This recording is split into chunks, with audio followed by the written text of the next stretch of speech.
Yan ang bawang sibuyas, guys. Magluluto tayo ng bunga ng malunggay.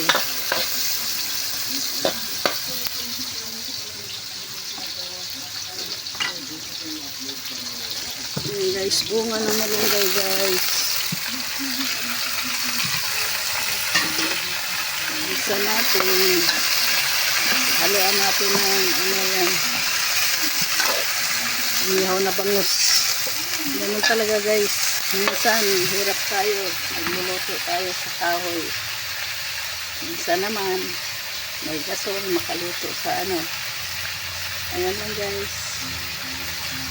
Matuto tayo magtipid. Luto tayo sa kahoy. Ganyan talaga ang buhay. Mahirap ang buhay.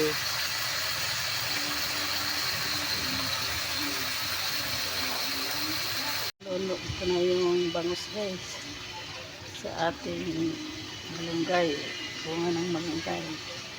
Alam mo ba, guys, maraming vitamins yung malunggay sa ating katawan, kaya hindi kami magsawa magluluto nito dahil gusto ko to sa aking mga apo.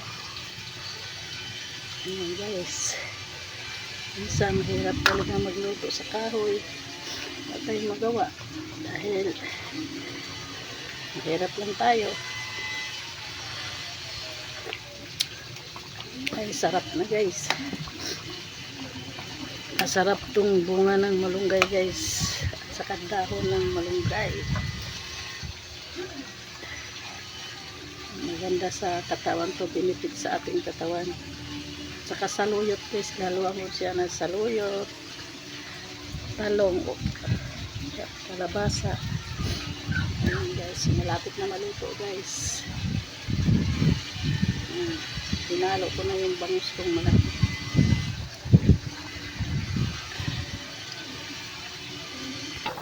Ayan na, guys, malapit na maluto yung ating gulay. Ayan talaga ang buhay natin, guys. Mahirap tayo.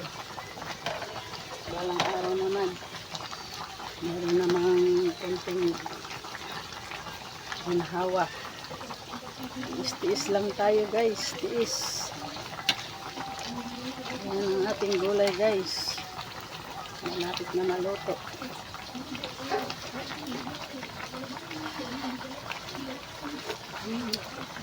Sarap, guys. Paborito to ng aking mga apo. Alam mo nyo, guys, maraming benefit sa malunggay. Dahon ng malunggay, bunga, saluyot. Malaki ang benefit sa ating katawan.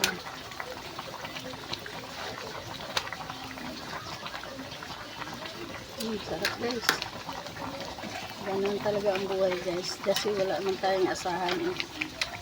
Tayo lang ang magsikap sa sarili natin. Wala tayong maasahan. Wala naman tayong asawa na magpabuyod sa atin. Sikap lang. Asal sa buhay. Sarap na, guys. Thank you for watching, guys. Like and share kung nagustuhan.